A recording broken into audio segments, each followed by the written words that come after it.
hello नमस्ते म Vinod Thapa maximum real इस्टेटबाट आज 37 स्क्वायरको घर चाहिँ कस्तो देखिन्छ भित्रबाट र double storey house double garage कस्तो घरको डिजाइनहरू नर्मली कस्तो खालको इन्क्लुजनहरू राखेको हुन्छ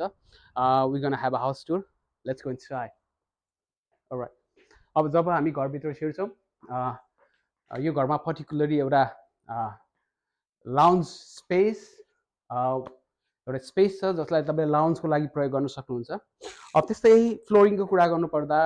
यो हाउसमा चाहिँ एउटा हाइब्रिड फ्लोरिङ युज भएको छ which is very good looking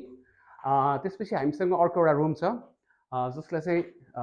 entertainment room अथवा स्टडी रुमको रूपमा युज गर्न सकिन्छ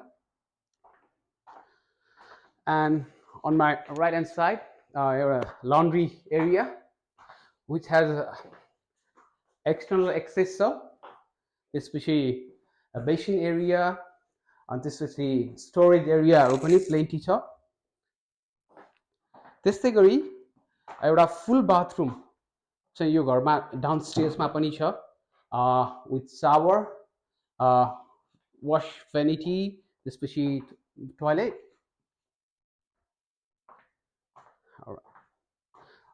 हामी यो घरको बेस्ट एरियाको पार्टमा चाहिँ आएको छौँ किचन एरिया यो किचनमा 40 mm बेन्च टप युज भएको छ जसमा चाहिँ डिजाइनर क्याबिनेटहरू चाहिँ युज भएको छ एज अ वाटरफलको रूपमा त्यस्तै गरी अर्को डिजाइनर आइल्यान्डहरू युज भएको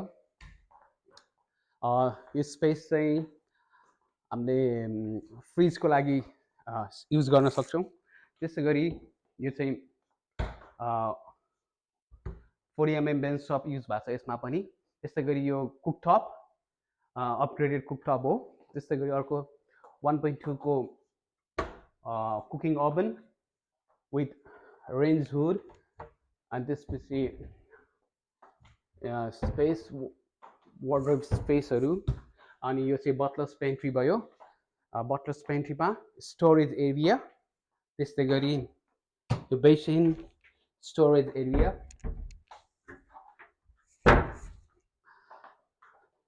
ओके सो यो साइडमा चाहिँ यो एउटा ओपन प्लानिङ लिभिङ भएको कारणले यो साइडमा चाहिँ टिभी प्रोभिजनको लागि यो वाललाई युज गरिएको छ यो चाहिँ एउटा लिभिङ स्पेस हो एकदम स्पेसियस छ त्यसै गरी यो चाहिँ इयरकनको चाहिँ कन्ट्रोलर हो जसमा चाहिँ इयर फ्लोलाई हामीले कन्ट्रोल गर्न सक्छौँ